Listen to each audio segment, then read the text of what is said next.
Hello and welcome, everyone.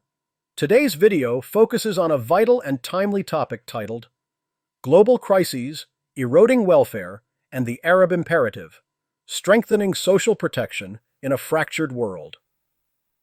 This insightful article was published Arab newspaper and written by Dr. Turki Faisal Al Rasheed, visiting professor at the University of Arizona and advisor at the American University of Beirut.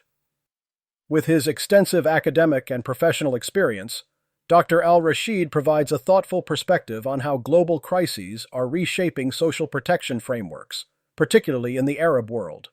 Let's dive in. It really feels like we're living in an age of constant crisis, doesn't it? From pandemics to huge economic shocks, the ground just feels less stable than ever. So that begs the question, how do nations protect their most vulnerable people? Well, that's exactly what we're digging into today, the global imperative for social protection. This quote from our source material just nails the feeling of our times. The world scarcely recovers from one crisis before another. It's this idea of a permacrisis, right? A constant, relentless state of upheaval that's literally fraying the very fabric of our societies. Okay, so this relentless crisis mode is having a huge impact, everywhere. But our source starts by looking at the West. And what's happening there is that unspoken promise, the deal between a government and its people, what we call the social compact, it's really starting to crack under all this pressure. And the consequences? They're pretty stark. The source points out that as living standards go down, it's like throwing fuel on these political wildfires. We're seeing the rise of far-right ideologies, growing resentment toward immigrants, all of which threatens the very social glue that holds stable societies together. Now, while all this creates political turmoil in the West, it's so important to remember something.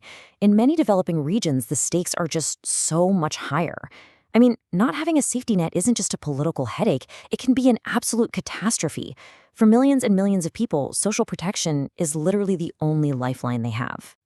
So you gotta ask, how did we even get here? Well, the author we're looking at presents a really provocative argument.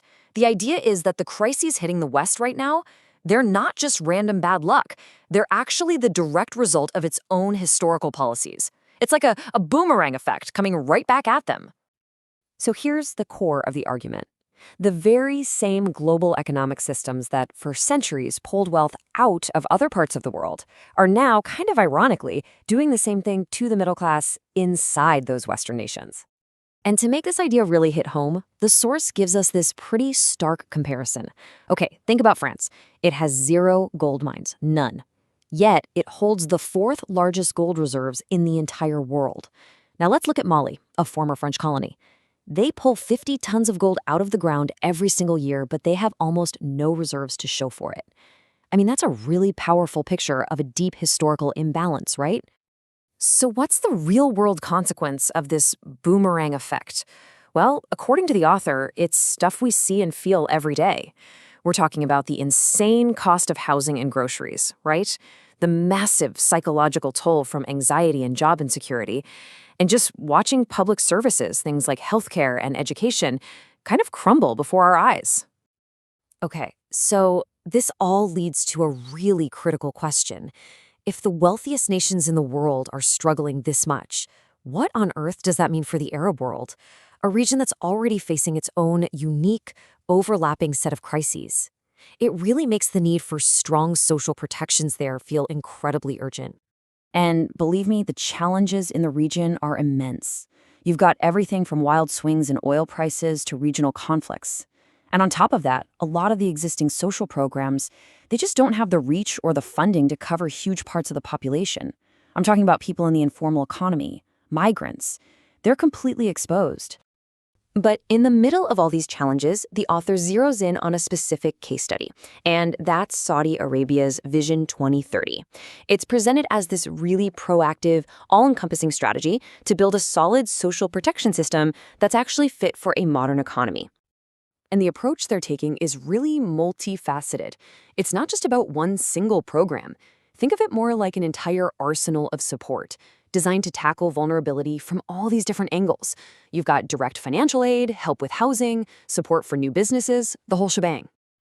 Let's dive into a few examples just to see how it works. Okay, first, there's the Citizen Account Program. This gives families monthly cash payments to help soften the blow of economic reforms. Then you have the Augmented Social Security Program, which is a real lifeline for the poorest households. And for people with disabilities, there's a comprehensive rehabilitation program that doesn't just give cash, but also helps with crucial integration services. And what's really interesting is that it goes way beyond just direct aid. There's a huge focus on empowerment. So you see things like complete holistic support for orphans, building affordable homes, and even sparking small businesses with microloans and workshops. See, the idea is to build people's capacity for the long term, not just hand out a check.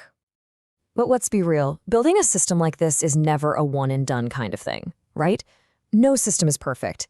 And the author is really clear about this. Even the best, most comprehensive strategies are going to face ongoing challenges. They have to keep evolving to stay effective.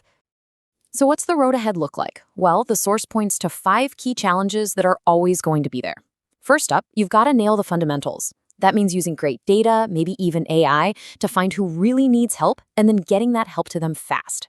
Next, it's all about the money. You have to make sure the benefits actually keep up with inflation, and you have to find ways to fund it all that are sustainable. And finally, coordination. This is a big one, making sure all the different government ministries are actually talking to each other and working together, not just doing their own thing. So when you boil it all down, the ultimate takeaway here is pretty clear. In the fragile, fast-changing world we're all living in, social protection just isn't optional. It's not about charity. It's the absolute bedrock, the foundation of any society that wants to be stable, prosperous, and resilient. And that really leaves us with a final big question to chew on. In this era of nonstop crisis, what's a nation's greatest asset? Is it its people, or is it the policies that are actually designed to protect and empower them? Something to think about. Thanks for tuning in. We sincerely thank you for watching. Your continued support means a great deal to us. Kindly like, share, and subscribe to stay updated with future content. Until next time, goodbye.